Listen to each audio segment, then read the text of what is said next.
काव्या रसोई और आंगन के बीच बार बार दौड़ रही थी, हर काम तेजी से निपटाने में लगी हुई। तभी किसी ने पीछे से उसके कंधे पर हाथ रखा। बहू, बड़ी जल्दी है मायके जाने की। काव्या ने पलट कर देखा तो उसकी सास सुनीता देवी खड़ी थी। हाँ माँ जी, बड़ी मुश्किल से तो ये मौका मिला है। आपको तो पता है घर गृहस्थी में कब छुट्टी मिलती है। आज आपके बेटे ने 1 हफ्ते की छुट्टी दे दी है।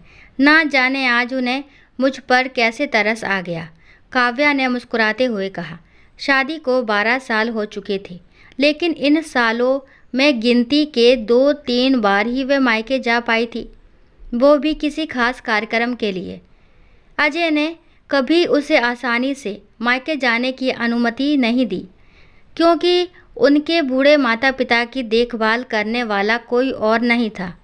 बड़े भाई भाभी सिर्फ त्योहारों या ज़रूरत पर ही आते थे, बाकी समय बेफिक्र अपने जीवन में व्यस्त रहते थे। काव्या को इससे कोई शिकायत नहीं थी, क्योंकि सास ससुर उसे अपनी बेटी की तरह चाहते थे।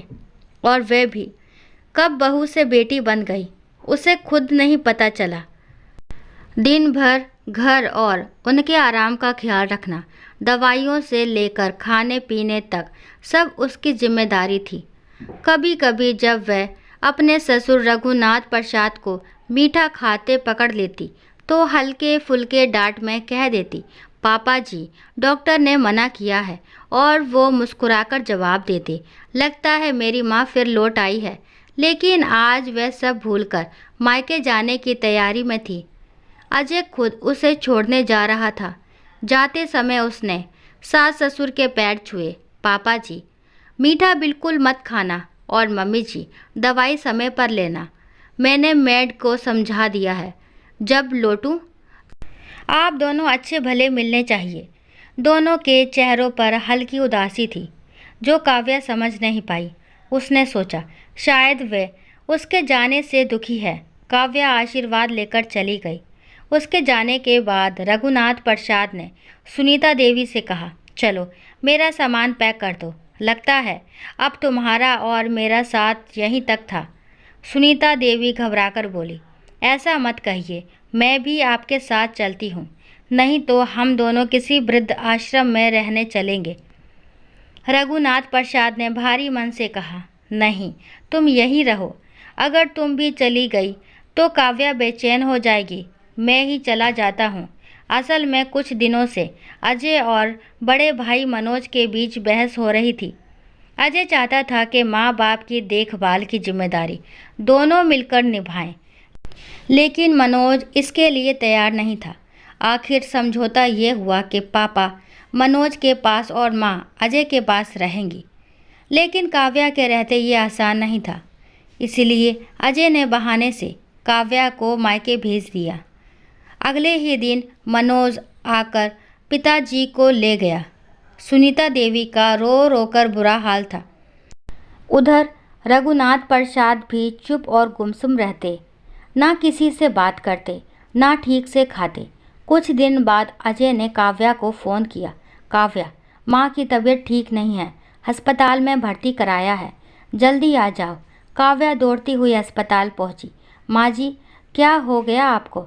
डॉक्टर ने बताया इन्होंने खाना पीना छोड़ दिया था, दवाई भी नहीं ली, 3 दिन से कुछ नहीं खाया है। काव्या ने माँ के हाथ पकड़कर कहा, माँ जी, क्यों किया आपने ऐसा? सुनीता देवी ने कमज़ोर आवाज़ में कहा, बेटी, तू कब बहू से बेटी बन गई पता ही नहीं चला। तूने हमें माँ बाप से बढ़कर चाहा है। बस एक विनती है, तेरे पिताजी का ख्याल रखना। मेरे बाद वो बहुत अकेले हो जाएंगे। मैं बस उन्हें तेरे भरोसे छोड़ना चाहती हूँ। काव्या के समझने से पहले ही उनकी सांसें थम गई। जब काव्या और अजय माँ को घर लाए तो देखा रघुनाथ प्रसाद मनोज की गाड़ी से उतर रहे हैं।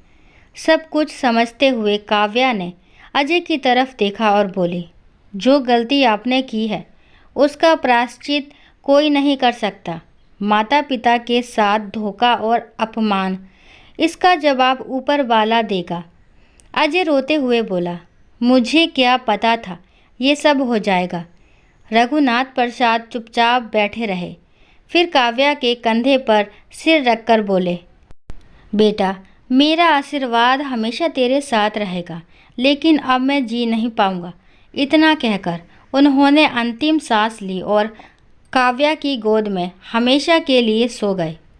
माता पिता का दिल कांच की तरह होता है, एक बार टूट जाए तो फिर जुड़ता नहीं। धन, जिम्मेदारी या बहाने, ये सब रिश्तों से बड़े नहीं होते। जो संतान अपने माता पिता को बोझ समझती है, वो भूल जाती है कि उसी बोझ ने उसे उठाकर इंसान बनाया है। प्यार और सम्मान ही वो दौलत है जो हमें उनके जीते जी देनी चाहिए, वरना पछतावे में उम्र गुजर जाएगी। दोस्तों, आशा करती हूँ ये कहानी आपको ज़रूर पसंद आई होगी। अगर कहानी पसंद आती है तो प्लीज़ लाइक, शेयर और सब्सक्राइब किए बिना ना जाएं। आपका एक लाइक और सब्सक्राइब हमें मोटिवेशन देता है कहानियाँ बनाने के लिए। इस कहानी के बारे में आपके जो भी विचार है कमेंट बॉक्स में ज़रूर बताया करें। और कहानी को लास्ट तक सुनने के लिए थैंक यू। राम राम, राधे राधे।